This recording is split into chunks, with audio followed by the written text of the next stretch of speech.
আমাদের অনেক সময় এমন কিছু সার্কিটের প্রয়োজন হয় যেগুলো বাজারে কিনতে পাওয়া যায় না, কিন্তু সেই সার্কিটটি ছাড়া আমাদের প্রজেক্ট অসম্পন্ন থেকে যায়।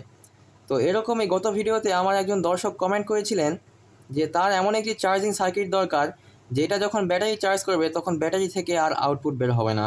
তো আমাদের কাছে কিন্তু TP4056 চার্জিং মডিউল অলরেডি আছে, কিন্তু এই মডিউলটা ব্যাটারি চার্জ দিলেও কিন্তু ব্যাটারি থেকে আউটপুট বের হয়। তো শুধুমাত্র তার কথার উপর ভিত্তি করে আজকে ভিডিওটি তৈরি করা। তো আজকের ভিডিওতে আমরা তার সমস্যার সমাধান করব। তো চলুন ভিডিওটি শুরু করা যাক। তো ভিউয়ার্স, আমরা সার্কিটে প্রথমে ব্যাটারি কানেকশন করে নিব।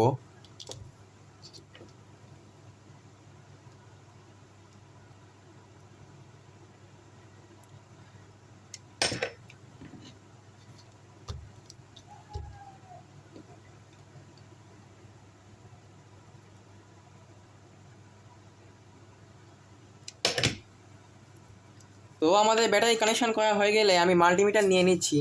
তো এবার ভিউয়ার্স, আমরা সার্কিটের ভোল্টেজ চেক করে নিব।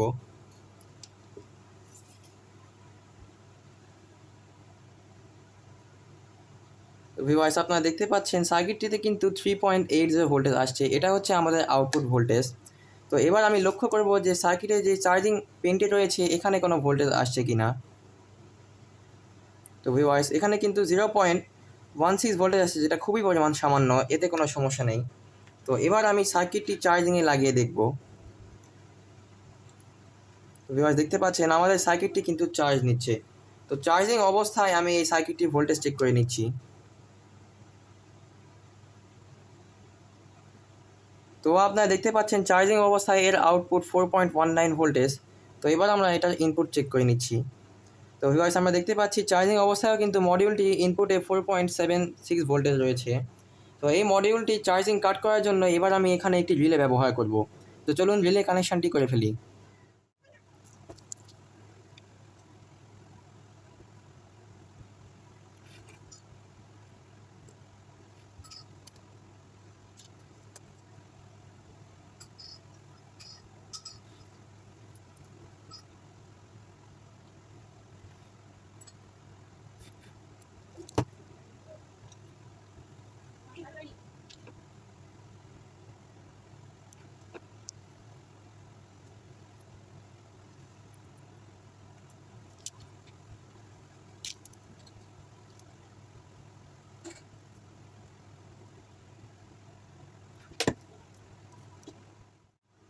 ভিউয়ার্স, আমি আপনাদেরকে সার্কিটের কানেকশানটা আরেকবার সুন্দরভাবে বুঝিয়ে দিচ্ছি।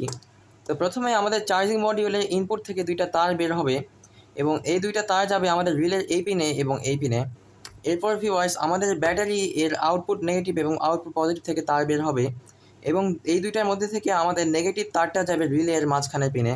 তো আপনারা চাইলে পজিটিভ তার দিতে পারেন, কোনো সমস্যা নেই। তো এবার ভিউয়ার্স, আমি মাল্টিমিটার নিয়ে নিচ্ছি এবং এটা ভোল্টেজ মোডে সেট করে রেখেছি। তো এবার আমি মাল্টিমিটারের একটি প্রোব আমাদের ব্যাটারির আউটপুটের সাথে কানেকশন করে দিচ্ছি। তো ভিউয়ার্স, এবার আমরা রিলেটা নিয়ে নিব। তো রিলে দুইটা পিনে আপনারা এই মাল্টিমিটার দ্বিতীয় প্রোবটি ধরবেন। তো এই প্রোবে কিন্তু আমাদেরকে 0.07 ভোল্টেজ পাওয়া যাচ্ছে মাত্র। তো আমি এই প্রোবে ধরে দেখছি, এখানে কিন্তু ভিউয়ার্স 3.88 ভোল্টেজ আসছে। তো আমাদের এই পিনটাই আসলে দরকার। তো এই পিনটা আমি সংযোগ করে নিচ্ছি।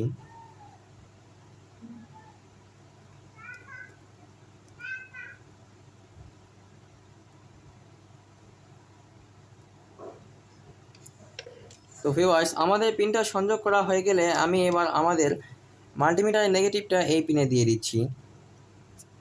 তো ভিউয়ার্স, আপনারা দেখতে পাচ্ছেন এখানে কিন্তু 3.88 ভোল্টেজ আসছে, যেটা কিন্তু ব্যাটারি থেকে সরাসরি আমাদের মাল্টিমিটারে যাচ্ছে। তো ভিউয়ার্স, এবার এই সার্কিটটি আমরা চার্জে লাগিয়ে দেখব যে এটা আমাদের চাহিদা অনুযায়ী কাজ করতে পারছে কি না। তো ভিউয়ার্স, আপনারা দেখতে পাচ্ছেন চার্জে লাগানোর সাথে সাথে কিন্তু আমাদের ভোল্টেজ কাট হয়ে গিয়েছে এবং ভোল্টেজ 0 হয়ে গিয়েছে। তো এবার আমি সার্কিটটি চার্জ থেকে খুলে দেখাচ্ছি আপনাদেরকে। তো আপনারা দেখতে পাচ্ছেন এখানে কিন্তু আবার 3.91 ভোল্টেজ আসছে। তো আপনারা একটু খেয়াল করে শোনেন, আমরা সার্কিটটিতে কানেকশান দেওয়ার পর কিন্তু ঠিক একটা সাউন্ড শোনা গেল। তো এটা মূলত রিলের সাউন্ড ছিল, যেটা ট্রিগার করছিল। তো ভিউয়ার্স, আমাদের চাহিদা অনুযায়ী আমাদের সার্কিট কিন্তু তৈরি করা হয়ে গিয়েছে। তো আপনারা যে কোনো কেউ যদি কোনো প্রকার সমস্যায় পড়েন এরকম সার্কিটের বিষয় নিয়ে, তো অবশ্যই আমাকে কমেন্ট করবেন। তো ভিউয়ার্স, আজকের ভিডিও এতটুকুই।